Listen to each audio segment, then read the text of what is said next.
This is CGTN, China Global Television Network.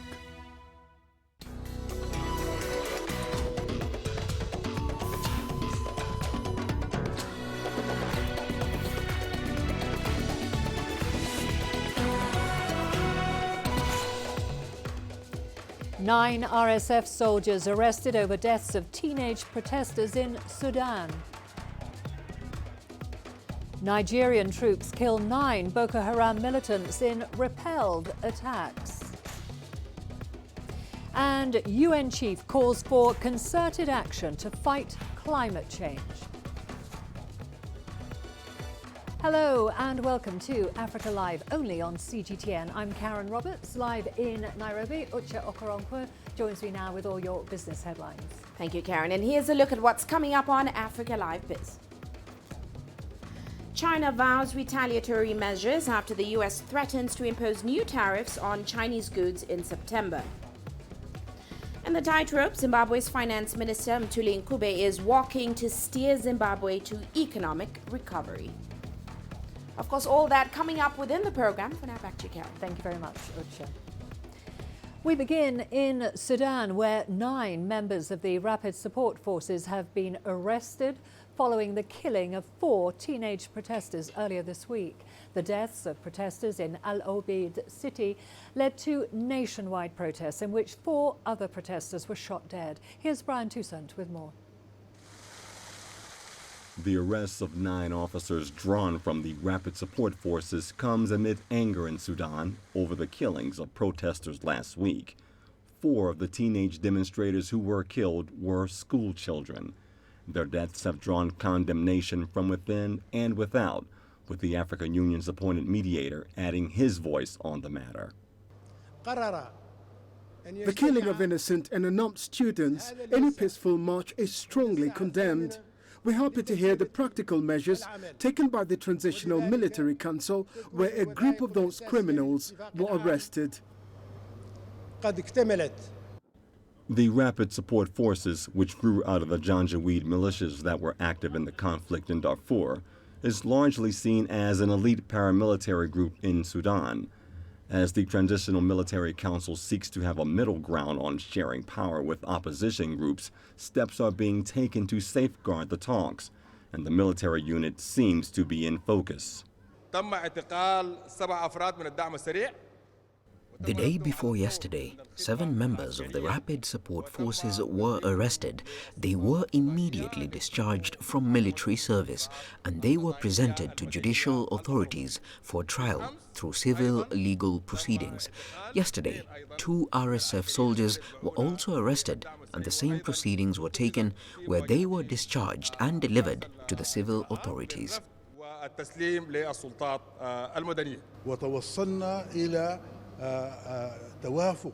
We believe that these steps represent a correct start towards ending what caused the loss of life. We do not want any of our sons to be subjected to anything similar to what happened, whether at the General Command, El Obeid, or Ombada.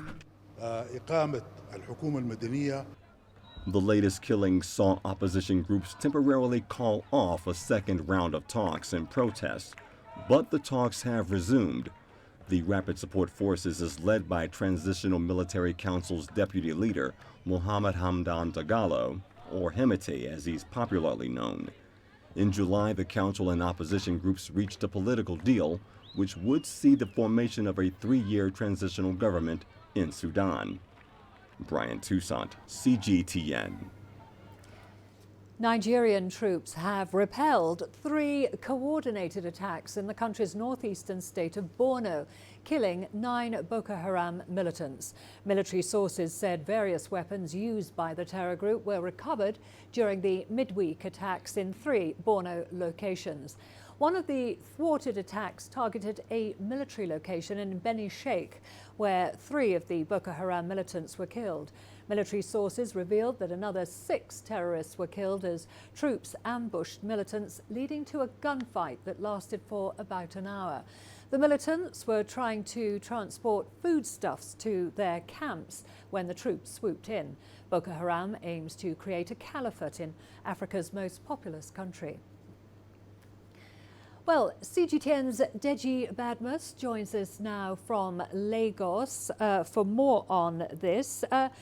Deji, reports indicate that Nigerian troops repelled 3 coordinated attacks in the northeastern state of Borno. What more can you tell us on that? Well, Karen, this attack, the attacks actually happened early in the week. It happened over a period of 2 days, Tuesday and Wednesday. And of course, 3 towns were actually targeted. One of them you've mentioned, Beni Sheikh. There's also Jacana and then Mainok. Now, a coordinated attack, as we've been told, and the suspicion is that the attacks were actually carried out by ISWAP. ISWAP, that's the Islamic State West African Province. That's the group that's split now from Boko Haram. Well, the military says it repelled all the 3 attacks and that it killed some of these Boko Haram insurgents. But what is coming from these insurgents is completely different. According to the ISWAP, the ISWAP group now affiliated to ISIL, they said they killed a number of soldiers, but of course the military has denied that, giving its own version of what actually happened, that it repelled the attack, killing about nine insurgents. But of course the insurgents saying that they killed around 25 soldiers. So basically that's what happened. But of course the military is still in control of the town. We understand things have now returned. I mean, calm has now returned to those places now, and that the military is still very much in place. So obviously the attacks were repelled, but the military did not say at all if it suffered any casualty. So, Deji, you mentioned the splinter group, ISWA there. Why is there an increase in attacks on military troops in Nigeria, would you say? Well, that's basically part of the reason. Part of the reason why we have this increase in the number of attacks is because of that split now in Boko Haram. Most of the latest attacks, most of the attacks we see in recent times are actually carried out by ISWAP and not by Boko Haram itself. The calculation or the argument out there is that Boko Haram in its original form has been seriously degraded. So it's this group now that is affiliated to ISIL that is carrying out most of the attacks. And we can clearly see that most of these attacks are aimed at hard targets, if you like. That's targeting military locations, which of course is the modus operandi of ISWAP. They usually target military bases. So it's part of the reason. Another reason would be because we are also in the rainy season. So the whole of that region has become very, very bushy and forested, and not so, and some areas very swampy. Not so very easy now for the military to move their heavy duty vehicles. And you know, the general understanding is that during the rainy season, it's always difficult to engage these guys. And then we also cannot rule out the fact that you have a number of foreign elements as well that have joined this ISWAP. They've teamed up with the insurgents. So you have fighters coming from different parts of West Africa. You also have some of them, as we've been told, some actually coming from places like Iraq and Syria, where ISIS has been displaced, and they are now teaming up with the local guys here, and it's part of the reasons why we're seeing this increase in the spate of attacks that we see now. And finally, Deji, let's talk about the operations. The president has a new strategy of using drones and also CCTV to boost security. How is all of that going to work?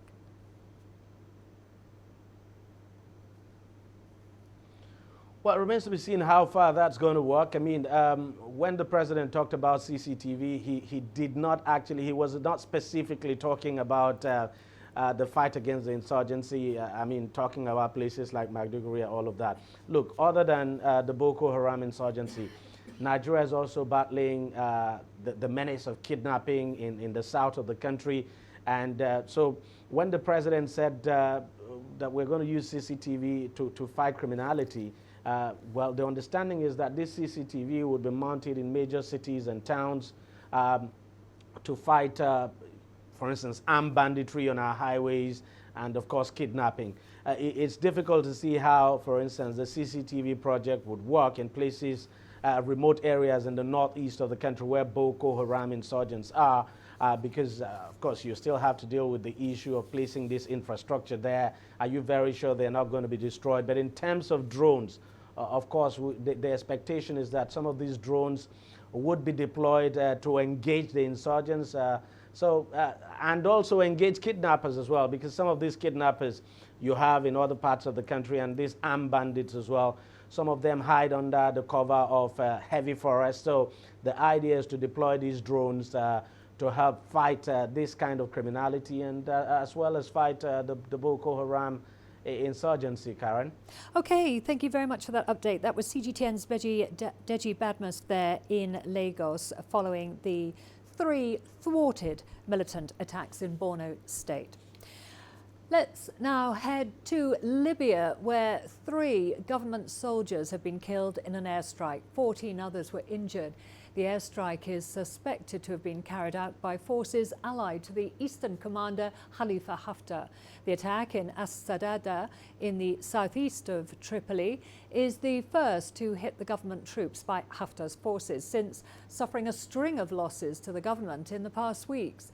In a related incident, government forces reported that they targeted Haftar's forces in Wadi Rabi in southern Tripoli city. Fighting between government forces and Khalifa Haftar's eastern troops has been raging since early April. In the Democratic Republic of Congo, health officials have confirmed the 4th case of Ebola in the eastern city of Goma. 2 of the patients are related to a man who died of the deadly disease on Wednesday. Authorities say the new patients are in a stable condition. CGTN's Chris Ochemringa has that report. The 1-year-old daughter of the man in Goma who recently died of Ebola and her mother are the latest people to have tested positive for the deadly disease. Authorities say they are receiving treatment at an isolation center in the city. More than 100 people who came into contact with them have been vaccinated. Officials say they've also found a member of that family who fled to South Kivu province. The new Ebola cases in the densely populated city bordering Rwanda have raised fears the disease may spread to the neighboring country. Rwandan authorities closed their border with the DRC on Thursday for several hours after an Ebola death was reported. But the border has now reopened after the DRC president protested the move. It said it ran counter to the recommendation of the World Health Organization, which urges borders to be kept open to help allow quick medical access. Chris Ochemringa, CGTN, Kinshasa, Democratic Republic of Congo. To Mauritania now, where President-elect Mohamed Ould Sheikh El Ghazouani has been sworn in. Ghazouani, a former general, won 52% of the vote. This is the country's first transfer of power between elected leaders, as President Mohamed Ould Abdel Aziz hands over the reins to his successor. Ghazouani has pledged to make security his priority by strengthening the army and helping poor communities. The Sahel state has been struggling with ethnic tensions between communities of Arab Berbers and those of Black African descent. After reading the deliberations of the Constitutional Council that you have just heard, I proclaim, by the grace of God, Mohamed Sheikh El Ghazouani, President of the Islamic Republic of Mauritania. The economic revival we want to achieve aims to have a direct impact on Mauritanian citizens, wherever they may be, as soon as possible. Well, we are going to a short break now. Don't go away. Lots more to come, including Year of Return seeks to encourage diaspora Ghanaians back home. And deportation begins after 3 detention centres shut down in Libya. As conflict, poverty and corruption consume many African countries, their impacts continue to be felt far and wide. Since 2014, more than 1.8 million refugees and migrants have arrived on European shores.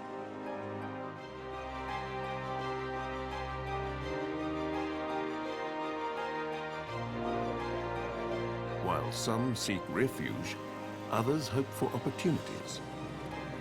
Sicily is on the front line of Italy's migrant crisis. With tensions growing, we'll discover what the reality is like for those starting a new life and how the locals feel about having to share their home.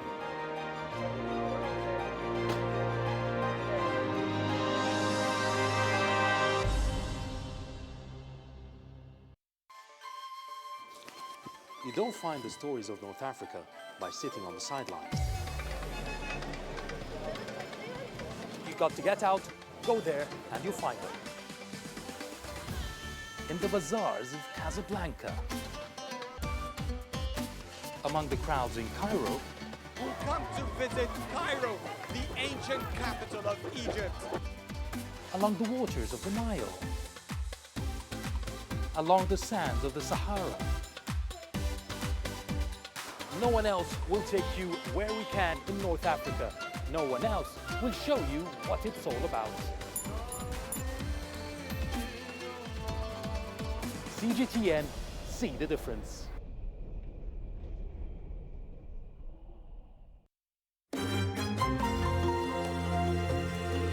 Africa Live. Find your voice.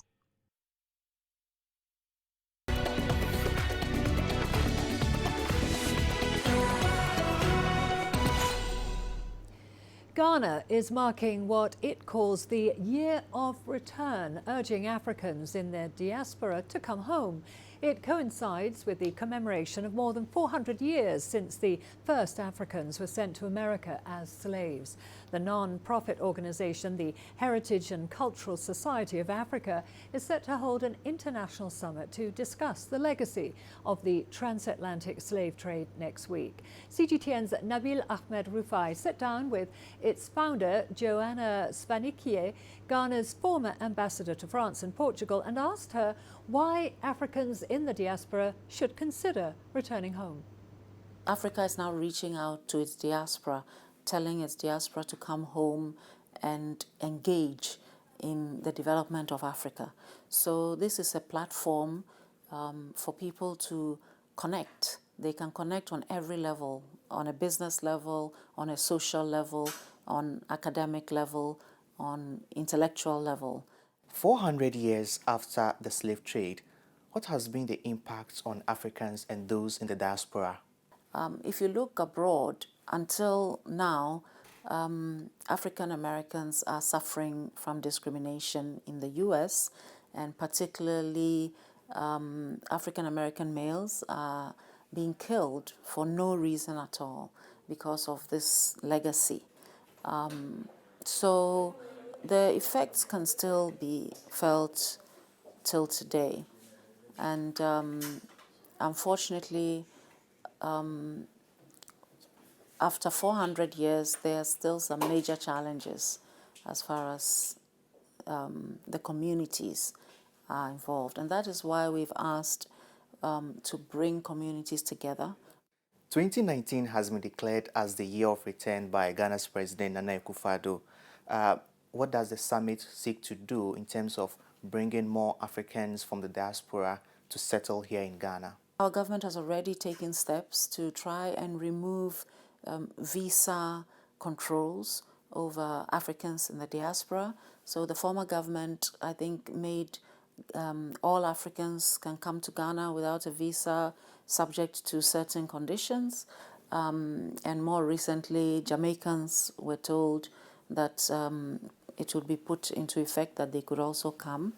And I think this will build up and continue. So definitely the visa controls are very much something which should be dealt with.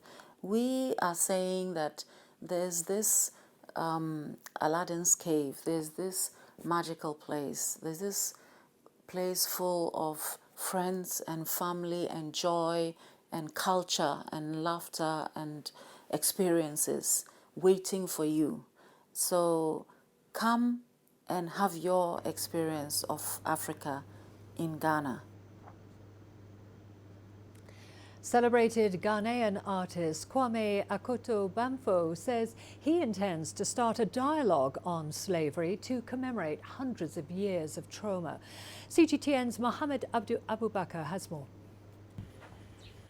Ghanaian artist Kwame Akoto Bamfo has been sculpting hundreds of faces representing the men and women who fell victim to slavery. The celebrated artist has placed the sculptures in Darfur, which was a major slave market in the 19th century. He says his work is borrowed from the ancient Akan tradition and hopes to keep Darfur's history alive by highlighting what happened here. What I hope to do is to capture an experience and let this art trigger a dialogue about who we are as an African people, who run slave trade and racism having happened as a result, of this atrocity. So there isn't really a direct message. It's not about my message to the world, but it's about some discussions that we need to have. The sculpted portraits are the enslaved African section, portraying specific expressions and traits. Akoto Bamfo, however, prefers to use random models from all over Africa due to the prevalence of slavery trade in the continent. Previously, I will pick a particular model based on the looks and what I have in my head and then what I want to portray. But then over the years, to cut down on the idealism that in the work, in the narrative, and then in the people being portrayed, I will just model anybody who comes around so that we will have enough representation of Africans who were enslaved cast across the world, either than just focusing on Ghanaians, on West Africans in general. So Akoto Bamfo believes the best way to remember the ancestors is to respect their descendants. I think that the best way to celebrate these 400 years is to look at what these people, to honor the dreams of these people that we've lost, and the dreams being that they were human beings, they had rights, and their descendants should continue to have rights and be considered part of the citizens of the world. His project began in 2010. He is currently working on several new pieces for museums in the United States. One of his pieces already stands in the National Memorial for Peace and Justice in Alabama. Mohamed Abubakar, CGTN. To Libya now, where the head of the Government of National Accord, Fayez al-Sarraj, has shut down 3 migrant centres and has begun the process of deporting former occupants. Migrants and refugees have become a major challenge for the North African country. The country's MPs have been working to find solutions to the crisis, especially since European countries have started to close their doors to migrants. Here's CGTN's Adel El Mahrouhi with more.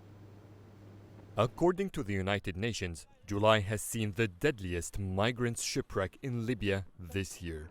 150 migrants from Eritrea, Sudan, Egypt and Libya feared dead or missing in the Mediterranean. Following the tragedy, Libya's Government of National Accord has shut down 3 migrant centers in the west. We live with political division. We have 2 governments. Our south, unfortunately, is wide open for anyone to enter because of that political war. The migrant problem is much bigger than the current capabilities of both governments. There is legislation to regulate this issue, but without a strong, unified government, we won't be able to prevent migrants from reaching Libya's shores.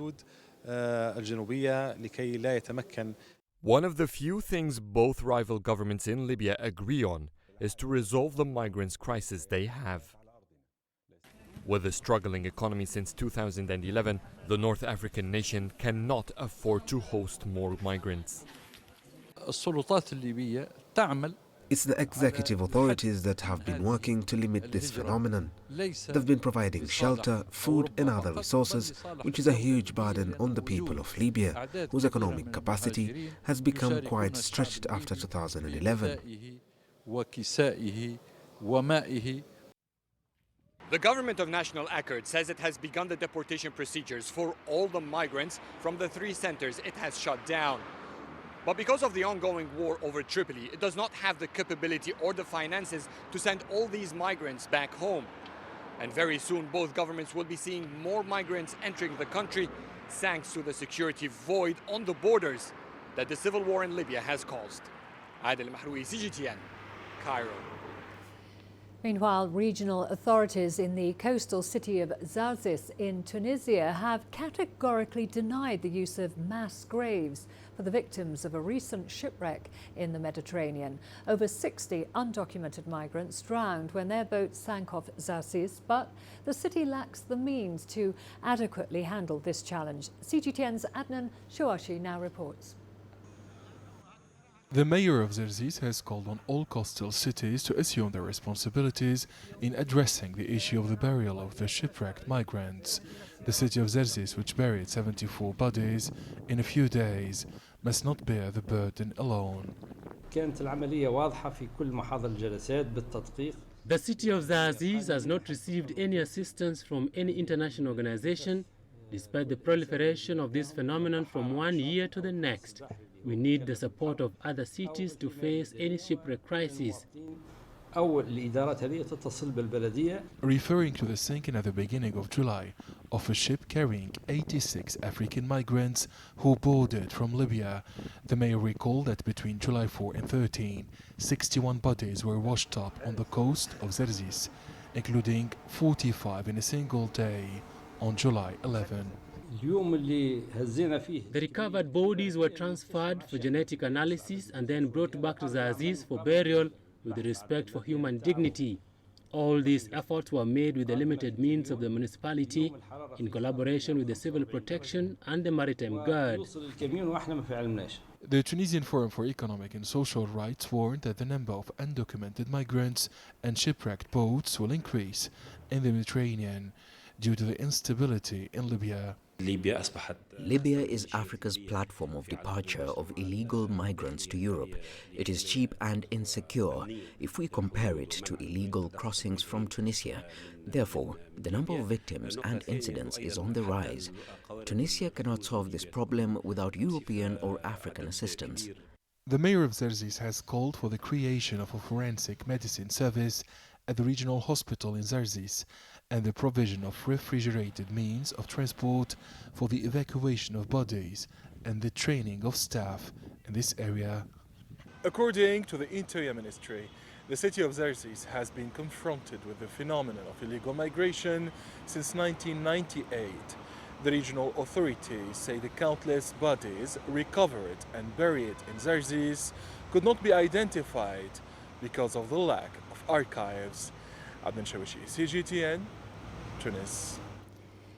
UN Chief Antonio Guterres has warned that if no action is taken on climate change now, the current extreme weather events will be just the tip of a melting iceberg.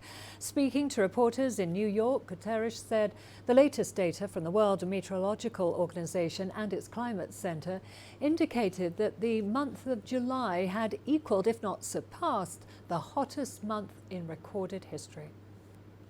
During his press briefing, UN Chief Antonio Guterres said the globe recorded the 5 hottest years during the period from 2015 to 2019.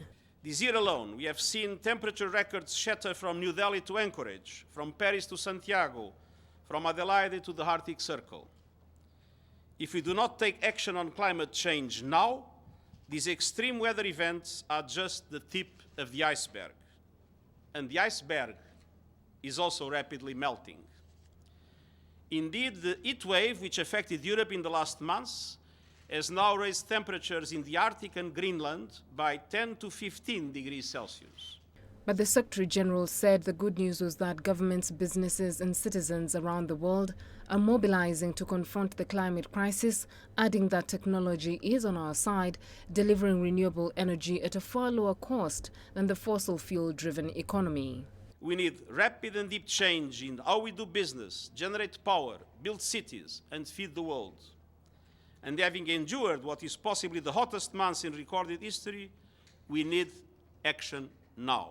Guterres underscored that we are witnessing not only a record global warming, but global political tensions are also heating up.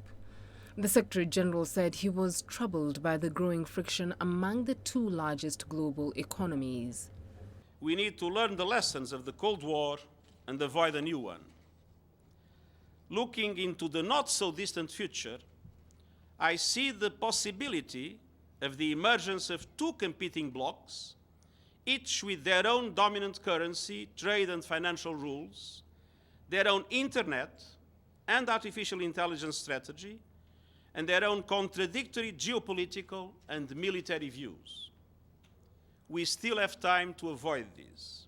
The UN chief highlighted the rising tensions among nuclear-armed states, calling on the parties to avoid destabilizing developments and to urgently seek an agreement on a new common path for international arms control.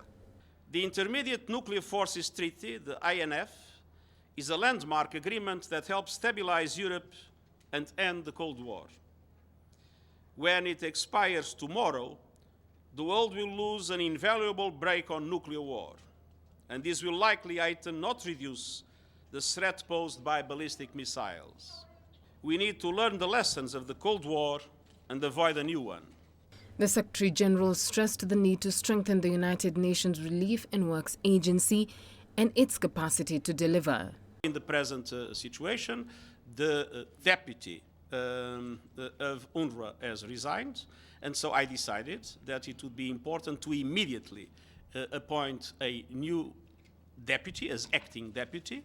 And as I said, in relation to any intervention that might just justify it, I will wait, according to due process, for the results of the inquiry, and based on the results of the inquiry, I will act accordingly.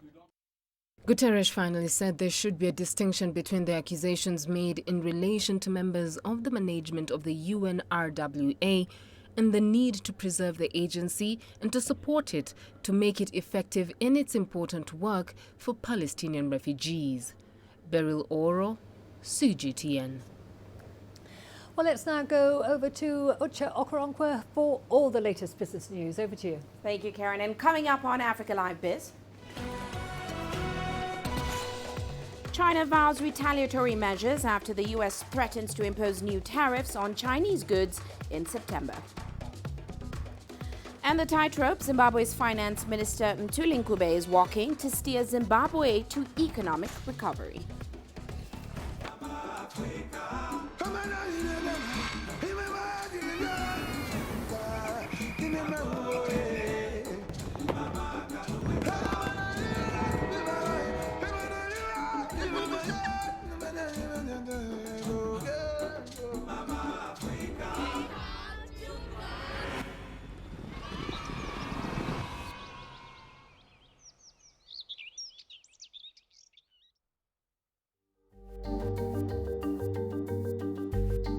Africa Live.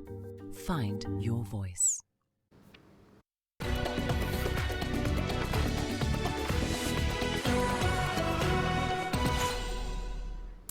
And we begin with the latest developments in the China-US trade negotiations. US President Donald Trump is now threatening more tariffs, while China has slammed the announcement and vowed to take necessary countermeasures. Starting September the 1st, the US plans to put an additional 10% tariff on Chinese goods worth $300 billion. We've taxed China on $300 billion worth of goods and products being sold into our country. And China has responded robustly. The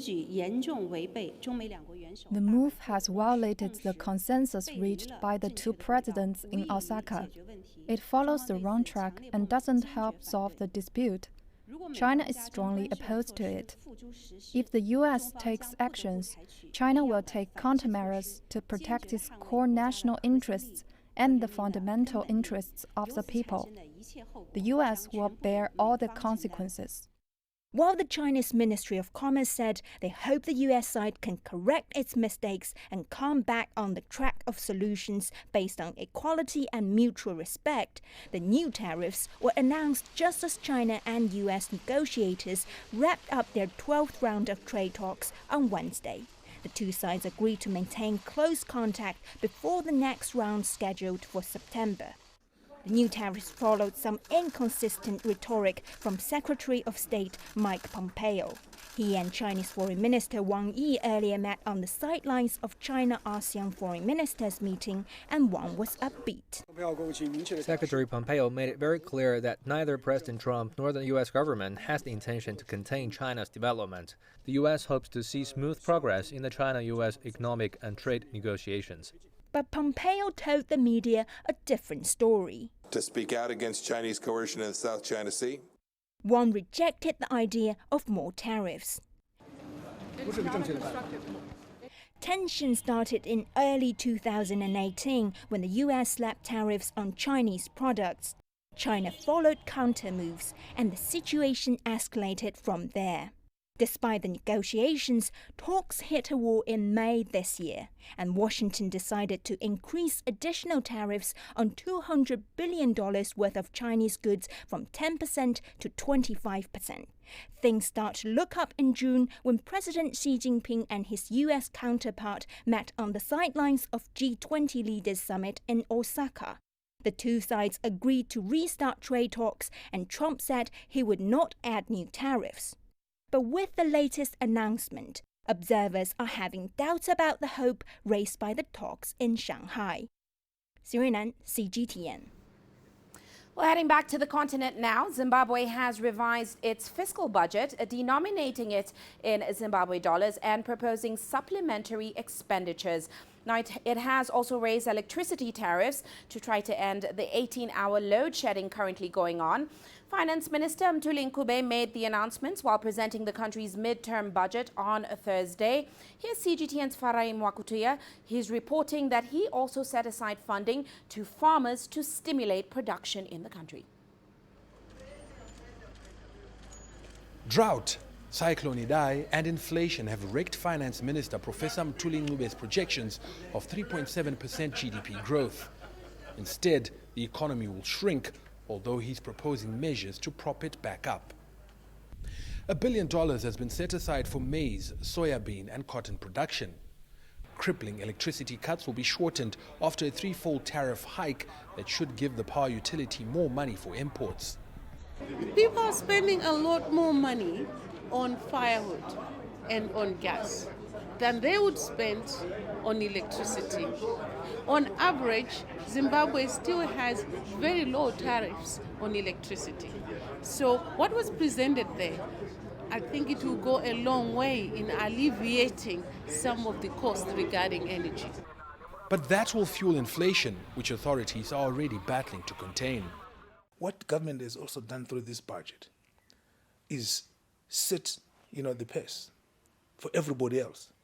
They've increased all their services by 300 to 500%. Guess what? Everybody's going to follow suit. The public servants' wage bill has been increased from 4.1 billion Zimbabwe dollars to 5.9 billion, and the taxable income threshold raised to try to cushion workers. Analysts, though, warn any benefits will be quickly eroded by taxes, revenue from which is masking government's overspending. He's giving with one hand and taking even more than what he's giving with the other hand. And at the end of the day, the ordinary person will remain worse off as we move into the future. The question is, has government really reduced its expenditure? And the answer is no. What they've done is they continue to increase their expenditure and tax more onto the people and the business. And it doesn't work that way. 2019 expenditures have been rebased to 18.6 billion Zimbabwe dollars, with projected revenues of 14.1 billion.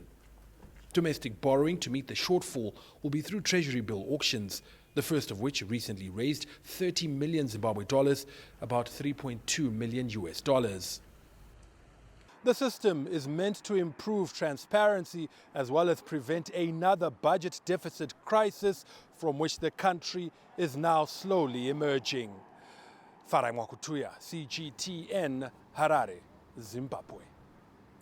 Meanwhile, South African insurer Old Mutual has filed an application to appeal against the temporary reinstatement of its sacked CEO, Peter Moyo. Moyo arrived at the company's Sandton-based offices on Wednesday to resume work, but he was turned away. Moyo was suspended in May after a breakdown in trust between himself and the board. It is linked to an apparent conflict of interest related to a company co-founded by Moyo, which does business with Old Mutual. But to complicate matters now, Old Mutual holds preference shares in Moyo's business, NMT. Here's Angelo Coppola with more. The Old Mutual legal team believe their move to seek leave to appeal Moyo's reinstatement trumps Moyo's court decision recently in favour of temporary reinstatement. The courts have yet to decide.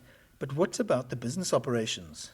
Ian Williamson was appointed as the interim CEO, and he is the person who is at the helm, and it is business as usual at Old Mutual.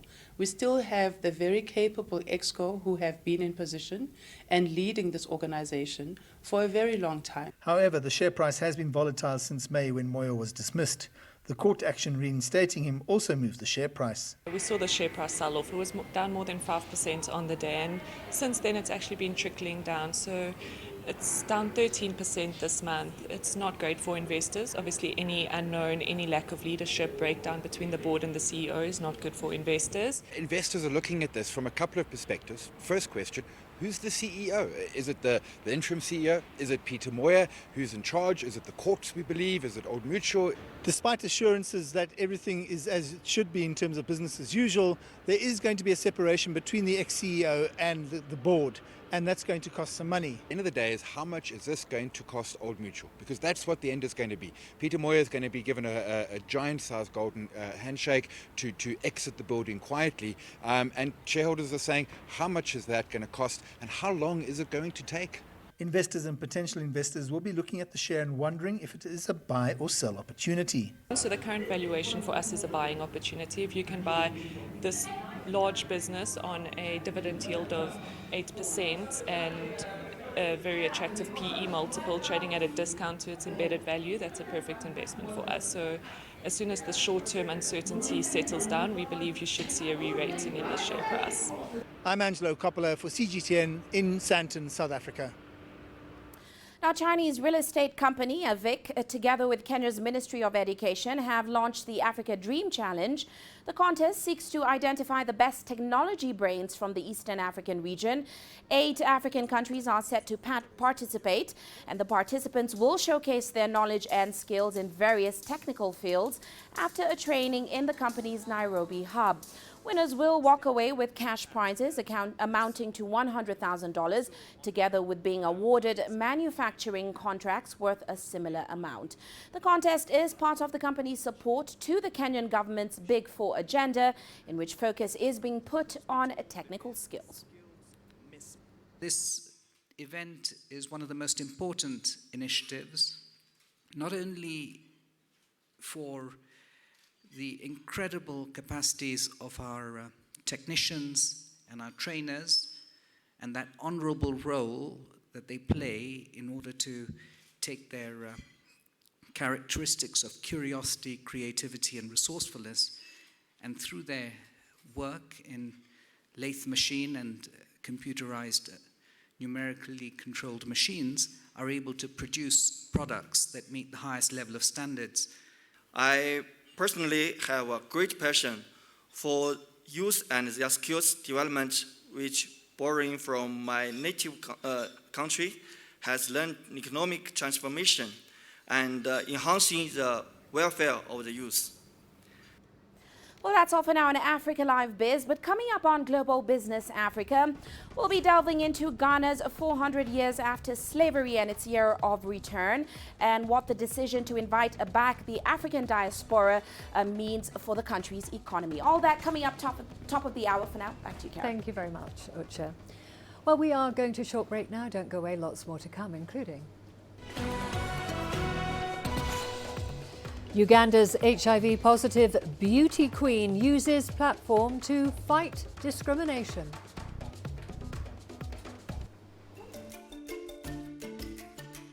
Africa Live. Find your voice.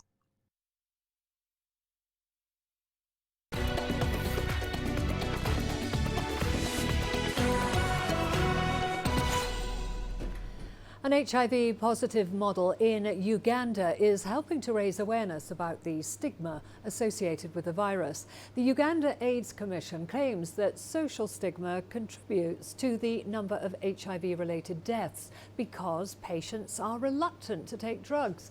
CGTN's Isabel Nakiria reports now from Kampala. Fighting HIV/AIDS on the runway, one step at a time. Gloria Nawanyaga is standing up as a beauty queen despite being HIV positive, becoming the first contestant in the Miss Uganda pageant to reveal her status openly. She's using the platform to try and stop discrimination against people living with HIV. What I did is helping very many people out there to believe in themselves, to prove them wrong, especially people living with HIV, to show them that HIV cannot define you. You can still live a normal life, you can still be anything you want in life. Gloria was born with HIV and only discovered she was sick when she was 11 years old. She was devastated. Her mother took her to a peer support group to help manage her condition. But while in school, she faced discrimination. It made me feel so bad, and it made me still start judging my parents and judging myself, and also getting suicide thoughts. However, she gained confidence by competing in beauty pageants and was named Miss Rising Woman in this year's Miss Uganda pageant. Currently, Gloria is a counselor at an HIV center in Kampala, uplifting lives of young people and helping them accept their status by showing them that they can make it in life, even when they are sick. Uganda currently has 1.3 million people living with HIV. The Uganda AIDS Commission says discrimination against people living with HIV is a big challenge in the fight against the disease. Campaigners say the stigma causes some patients to shy away from taking drugs to manage their condition. Definitely, your entire well-being is going to be affected because your viral load is going to go high, your immunity is going to go very low, and then you're going to be more vulnerable to get different infections. Uganda is trying to get all people living with HIV on medication to help suppress the viral load.